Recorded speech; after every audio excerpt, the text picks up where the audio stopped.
پلک جھپکتے اٹھتے ہیں، حضرت حمزہ اٹھتے ہیں، حضرت علی اٹھتے ہیں، جا کے مقابلہ کیا، تینوں کو قتل کر دیا اور خود غازی بن کے لوٹے۔ حضرت عبیدہ بعد میں اس زخم کی وجہ سے شہید ہوئے۔ پھر جب عام جنگ شروع ہوتی ہے تو نبی کریم صلی اللہ علیہ وسلم کی پیشن گوئی سچ ثابت ہوئی۔ اللہ تبارک و تعالی نے ان کفار کو وہاں قتل کروایا جہاں پیغمبر دو عالم صلی اللہ علیہ وسلم نے ایک دن پہلے نشان لگائے تھے کہ یہاں فلاں شخص قتل ہوگا، یہاں فلاں شخص قتل ہوگا۔ اور صرف مسلمان ہی نہیں بلکہ اس جنگ کے اندر اللہ تبارک و تعالی نے فرشتوں کا بھی نزول فرمایا۔ قرآن کہتا ہے اذ تستغیثون ربکم فاستجاب لکم انی ممدکم بألف من الملائکۃ مردفین۔ اے لوگو، اے صحابہ، اے پیغمبر دو عالم صلی اللہ علیہ وسلم، جب تم اللہ سے فریاد کر رہے تھے تو اللہ نے تمہاری فریاد کو قبول کر کے 1000 فرشتوں کی معیت میں تمہاری مدد کو بھیجا، 1000 فرشتوں کو تمہاری مدد کے لیے بھیجا، جبریل امین کو ان کا سردار بنا کے بھیجا۔ اور دوسری آیت میں اللہ نے فرمایا اذ یوحی ربک الی الملائکہ انی معکم فثبتوا الذین آمنوا سألقی فی قلوب الذین کفروا الرعب فاضربوا فوق الاعناق واضربوا منہم کل بنان۔ اس آیت میں اللہ فرماتے ہیں اے فرشتے جاؤ میرے صحابہ کو، میرے نبی کے صحابہ کو، میرے نبی کے یاروں کو، میرے نبی کے پروانوں کو، ان کو جا کے مضبوط کرو اور ان کے دست و بازو بن جاؤ۔ کیا کرو؟ فثبتوا الذین آمنوا، جاؤ ان کو ثابت قدم رکھو۔ اور کیا ہوگا؟ سألقی فی قلوب الذین کفروا الرعب، میں ان کافروں کے دلوں میں تمہارا اور اپنا رعب ڈال دوں گا۔ پھر کیا ہوگا؟ فرشتوں جاؤ فاضربوا فوق الاعناق، ان کی گردنوں پہ مارو، واضربوا منہم کل بنان، ان کے جوڑ جوڑ پہ مارو۔ صحابہ کہتے ہیں جب جنگ ختم ہوئی تو ہم نے دیکھا کہ قرآن کی اس آیت کو، اس کی حقانیت کو دیکھا، اس کی سچائی کو دیکھا۔ ہم ان مردوں سے، وہ جو کفار قتل ہوئے پڑے تھے، ہم ان کے زخموں سے ان کو پہچان لیتے تھے کہ یہ زخم کسی مسلمان کا ہے یا کسی فرشتے کا لگا ہوا ہے۔ جس کافر کی گردن پہ زخم ہوتا، جس کے پور پور پہ، جوڑوں پہ کالے نشان ہوتے، صحابہ کہتے ہم پہچانتے تھے کہ یہ جو زخم ہے یہ فرشتوں کی طرف سے آئے ہوئے ہیں۔ ایک صحابی فرماتے ہیں کہ میں جنگ کے لیے ایک کافر کی طرف بڑھ رہا تھا کہ مجھے ایک آواز آتی ہے اور اس آواز میں کیا سنتا ہوں؟ وہ کہتا ہے، اپنے گھوڑے کو دوڑاتا ہے اور کہتا ہے کہ جلدی آگے بڑھ، اور آگے جا کے وہ کافر کو قتل کرتا ہے۔ میں نے نبی کریم صلی اللہ علیہ وسلم سے پوچھا، صحابی کہتے ہیں کہ میں نے یہ آواز سنی اور یہ گھوڑے کا نام سنا تو نبی کریم صلی اللہ علیہ وسلم نے فرمایا کہ وہ جبریل امین تھے جو اپنے گھوڑے کو کہہ رہے تھے کہ آگے بڑھ تاکہ اس کافر کا قلع کما کیا جائے۔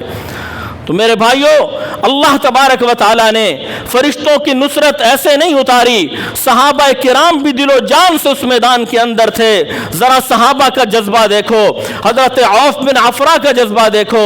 نبی کریم صلی اللہ علیہ وسلم سے پوچھتے ہیں کہ اے اللہ کے نبی، مجاہد کی کون سی چیز اللہ کو زیادہ پسند ہے؟ فرمایا کہ وہ اپنی تلوار نکالے اور تب تک وہ واپس نہ ڈال لے جب تک کہ وہ تلوار خون آلود نہ ہو جائے۔ تو حضرت عوف کہتے ہیں میں نکلا اور اس بہادری سے لڑتا ہوا شہید ہو گیا کہ اللہ کو اگر یہ چیز پسند ہے تو میں اس چیز پہ پورا اترتا ہوں۔ ذرا عمیر بن ابی وقاص کو دیکھو، سعد بن ابی وقاص کے بھائی ہیں، وہ عمر کے کم ہونے کی وجہ سے وہ چھپتے پھر رہے تھے کہ کہیں نبی کریم صلی اللہ علیہ وسلم مجھے غزوہ بدر کے جہاد سے واپس نہ بھیج دیں۔ 16 سال کی عمر ہی کیا عمر ہوتی ہے، لیکن جذبہ جہاد ایسا، جذبہ ایمانی ایسا تھا۔ ذرا عمیر بن حمام کو دیکھو، نبی کریم صلی اللہ علیہ وسلم نے فرمایا اٹھو اس جنت کی طرف جس کی چوڑائی زمین و آسمان کے برابر ہے۔ تو حضرت عمیر بن حمام کہتے ہیں واہ واہ، کیا ایسا ہی ہے؟ نبی صلی اللہ علیہ وسلم نے فرمایا ہاں۔ کہا کہ تجھے کس چیز نے واہ واہ پہ مجبور کیا؟ کہا میں تو ہوں ہی جنت کا طلبگار، اگر اس راستے میں جنت ملتی ہے تو مجھے کیا چاہیے؟ پھر کھجوریں اٹھائیں کھانے کے لیے، جب کھجوریں کھانے لگے کہا کہ یہ ٹائم کیوں ویسٹ کروں، میرے لیے تو جنت انتظار کر رہی ہے۔ کھجوریں پھینکیں اور اپنا ہتھیار نکالا اور لڑتے ہوئے مردانہ وار شہید ہو گئے۔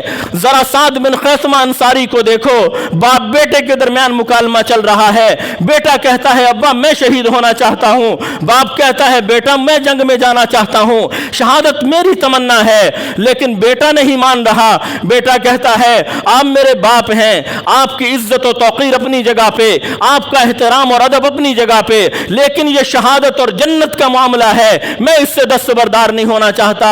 پھر قرہ اندازی ہوتی ہے اور وہ قرہ بیٹے کے حق میں نکلتا ہے اور وہ لڑتا ہوا شہید ہو جاتا ہے. میرے بھائیوں, یہ صحابہ کے جذبات تھے, یہ صحابہ کا ایمان تھا. ایسا ایمان اگر آج بھی آ جائے تو فرشتے اتر سکتے ہیں ہماری مدد کے لیے. لیکن مسئلہ کہاں پہ ہے کہ ہم میں ایسا ایمان نہیں ہے کہ جو صحابہ کے اندر ایمان موجود تھا. بالآخر کیا ہوتا ہے؟ کفار کو شکست ہوتی ہے. مشہور واقعہ ہے, میں واقعات میں نہیں جانا چاہتا. ابو جہل بھی قتل ہو جاتا ہے چھوٹے بچوں کے ہاتھوں. آپ نے واقعہ سنا ہوا ہے. جو جتنا بڑا فرعون ہوتا ہے اللہ اس کو ایسے سزا دلواتا ہے کہ لوگوں کے سامنے وہ ایک مثال بن جائے. نمرود اپنے آپ کو بڑا کہتا تھا, اللہ نے مچھر سے اس کا خاتمہ کرایا. فرعون اپنے آپ کو بڑا کہتا تھا, اللہ نے پانی سے اس کا خاتمہ کرا دیا.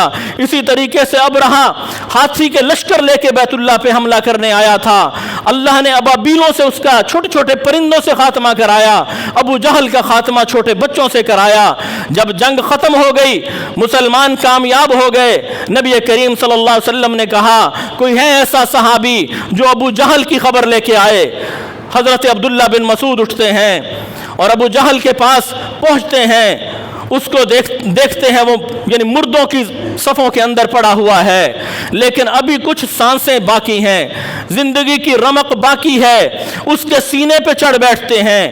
روایات کے اندر آتا ہے ابو جہل آنکھ کھولتا ہے اور کہتا ہے او بکریاں چرانے والے, تجھے تو بڑی عزت مل گئی, آج ایک سردار کے سینے پہ چڑھ کے بیٹھ گیا ہے. عبداللہ بن مسعود کہتے میں نے کہا ہاں اللہ نے یہ مجھے عزت پیغمبر کی جوتیوں کے صدقے دی ہے, اللہ نے یہ مجھے عزت ایمان کی بدولت دی ہے. پھر کہا کہ تیرا کیا ارادہ ہے؟ عبداللہ بن مسعود نے کہا کہ میں تیری گردن اتارنے آیا ہوں. کہا کس سے اتارے گا؟ کہا یہ میرے پاس میرا ہتھیار ہے. کہا اس کو چھوڑ, یہ میری تلوار لے, یہ سردار کی تلوار ہے. ایسے میرے نبی نے نہیں کہا تھا کہ یہ میری امت کا فرعون ہے, بلکہ موسیٰ کے فرعون سے بڑا فرعون ہے. یعنی مرتے دم تک موسیٰ کے فرعون نے تو موت کے ڈر سے تو کلمہ پڑھ لیا تھا, لیکن یہ وہ فرعون جو موت کے وقت بھی تکبر اور غرور کو نہیں جانے دے رہا. اور کبھی کہتا ہے کہ عبداللہ بن مسعود او بکریاں چرانے والے, لے میری سردار کی تلوار, اس سے میری گردن اتار, میں تیری تلوار سے نہیں مرنا چاہتا. جب وہ گردن اتارنے لگے پھر تکبر اور غرور نہیں گیا اور کہنے لگا کہ اے بکریاں چرانے والے, میرا جو سر ہے وہ سینے کے قریب سے اتارنا, تاکہ جب تمہارے نبی کے سامنے میرا سر پہنچے تو وہ بڑا لگے, ایک سردار کا سر کی حیثیت سے وہ جائے. پھر بھی تکبر نہیں گیا. اور جب وہ سر اتارنے لگے کہا کہ پیغمبر کو, اپنے نبی کو میرا ایک پیغام دے دینا, ان سے کہنا کہ میں موت سے ڈرا نہیں ہوں, میں جس طرح پہلے تمہاری دشمنی میں صف اول میں تھا, میں مرتے وقت بھی تمہاری دشمنی میں اس سے بھی زیادہ صف اول میں کھڑا ہوں. اسی لیے نبی کریم صلی اللہ علیہ وسلم نے فرمایا تھا کہ یہ جو ابو جہل میری امت کا فرعون ہے اور یہ اس فرعون سے بڑا ہے. وہ فرعون تو مرتے وقت اس نے چلے کلمہ پڑھنے کی جسارت کی, لیکن یہ تو مرتے وقت بھی اپنے تکبر کے اندر بدستور مبتلا رہا. تو میرے بھائیوں, بزرگوں اور دوستوں, اللہ تبارک و تعالی ہمیں صحابہ کے نقش قدم پہ چلائے. پچھلے جمعے بھی والدین کے حوالے سے تھوڑی سی گفتگو رہ گئی تھی, اگر آپ 2-3 منٹ مجھے دیں تو اس کو سمیٹ دیں تاکہ اگلے جمعے پہ نہ چلی جائے. والدین کے حوالے سے ہم بات کر رہے تھے. اللہ تبارک و تعالیٰ نے قرآن مجید میں جا بجا فرمایا, نبی صلی اللہ علیہ وسلم کی حدیث, آپ صلی اللہ علیہ وسلم نے فرمایا کہ وہ شخص تباہ و برباد ہو جائے جو اپنے والدین کو بڑھاپے میں پائے یا ان دونوں میں سے کسی ایک کو, اور وہ ان کی خدمت کر کے اپنے آپ کو جنت میں نہ داخل کروا سکے. ایک اور حدیث میں نبی صلی اللہ علیہ وسلم نے فرمایا, صحابی نے پوچھا کون سا عمل سب سے افضل ہے, تو نبی صلی اللہ علیہ وسلم نے فرمایا وقت پہ نماز پڑھنا, دوسرے نمبر پہ فرمایا والدین سے حسن سلوک کرنا. میرے بھائیوں, بزرگوں اور دوستوں, ایک حدیث میں نبی صلی اللہ علیہ وسلم نے فرمایا رضا الرب فی رضا الوالدی وسخط الرب فی سخط الوالدی, کہ والد اگر راضی ہے تو تمہارا رب راضی ہے, اگر والد ناراض ہے تو تمہارا رب ناراض ہے. ایک حدیث میں فرمایا ہم نے حدیث بار بار سنی ہے کہ ماں کا حق زیادہ ہے. 3 دفعہ ایک حدیث میں نبی صلی اللہ علیہ وسلم نے فرمایا کہ تجھے ماں کے پاس جانا چاہیے, پھر فرمایا کہ تجھے باپ کے پاس جانا چاہیے. لیکن اس کا مقصد یہ قطعاً نہیں ہے. آج ہمارے نعت خوانوں نے بھی ایک چیز سے ہمیں محروم کر دیا. وہ ماں کی شان میں تو بہت نعتیں پڑھتے ہیں, ماں کی شان میں جگہ جگہ ہمیں باتیں سننے کو ملتی ہیں, لیکن باپ کی شان میں ہمیں کوئی چیز نظر نہیں آتی. کیا ہم اپنے نبی کے وہ فرمان کو بھول گئے جس میں نبی نے فرمایا تھا کہ باپ جنت کے دروازوں میں سے ایک دروازہ ہے, چاہے تو اس کی حفاظت کر لے, چاہے اس کو ضائع کر دے. کیا ہم اپنے نبی کا وہ فرمان بھول گئے کہ نبی نے فرمایا کہ باپ کو راضی کر لو تمہیں جنت ملے گی.